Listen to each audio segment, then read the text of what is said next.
આગળ વાત આજના બીજા એક ટ્રેન્ડિંગ મુદ્દાની। સામાન્ય રીતે ભેંસ જ્યારે બચ્ચાને જન્મ આપે અને તે પાડું નીકળે ત્યારે તેને મહાજન પાંજરાપોળ અથવા તો ગૌશાળામાં મોકલી દેવાતા હોય છે। પરંતુ વડગામ તાલુકાના ધોતા લક્ષ્મીપુરા ગામના ખેડૂતે ભેંસના બચ્ચાનો એવી રીતે ઉછેર કર્યો કે તેની કિંમત આજે ₹1.25 કરોડ થઈ ગઈ છે। દેશમાં બીજા નંબર અને ગુજરાતમાં આ પાડાનો પ્રથમ નંબર આવે છે।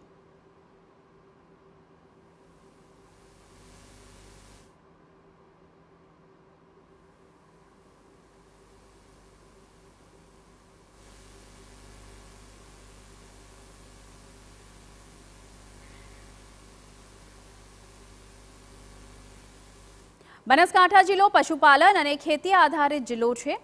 અનેક લોકો પશુપાલન કરી પોતાનું ગુજરાન ચલાવી રહ્યા છે અને પશુઓને પોતાના બાળકની જેમ ઉછેર કરતા હોય છે। ત્યારે વડગામ તાલુકાના ધોતા ગામમાં એક પશુપાલકે પોતાના ખેતરમાં એક મુરા નસલનો નાગરાજ નામના પાડાનો ઉછેર કર્યો।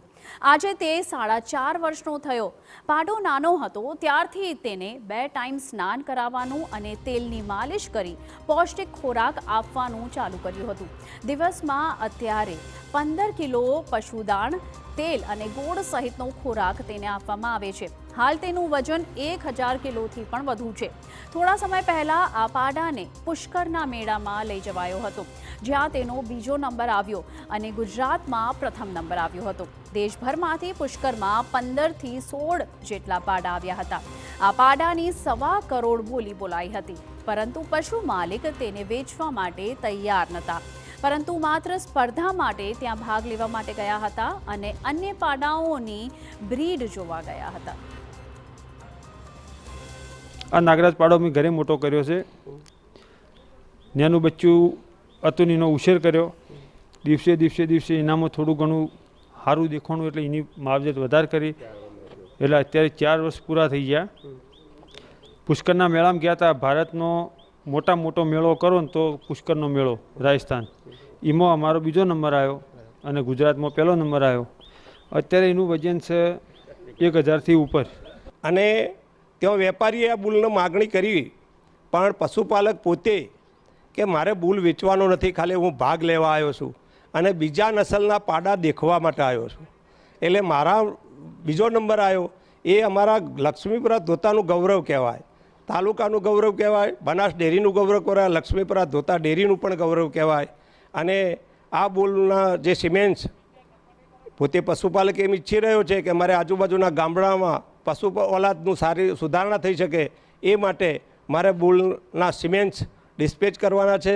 સારી ઓલાદના પશુઓ તૈયાર કરવા માટે ઘરે રાખવાનો છે, એટલે આ બુલ મારે વેચવો નથી।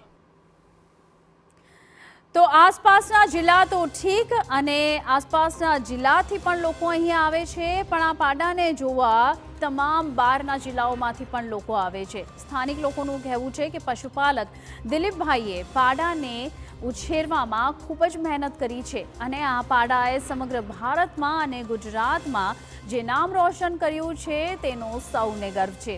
બીજી વાત એ પણ છે કે આ પાડો એકદમ શાંત સ્વભાવનો છે। ઘણીવાર પશુઓથી લોકોને ડર લાગતો હોય છે, પરંતુ આ પાડાને જોઈને કોઈ ગભરાતું નથી। તેની સાથે લોકો સેલ્ફી પણ લે છે અને ફોટા પણ પડાવે છે। હરિયાણાથી ભેંસ લાવ્યો ને એને આ બચ્ચું આવ્યું। આ બચ્ચાનો જન્મ પોંચમના દિવસે થવાથી નાગરાજ નામ રાખ્યું। નાગરાજનું એક ખાસિયત છે કે એ શાંત સ્વભાવનો, ઠંડો અને બિલકુલ રમણીય જેવો લાગે છે।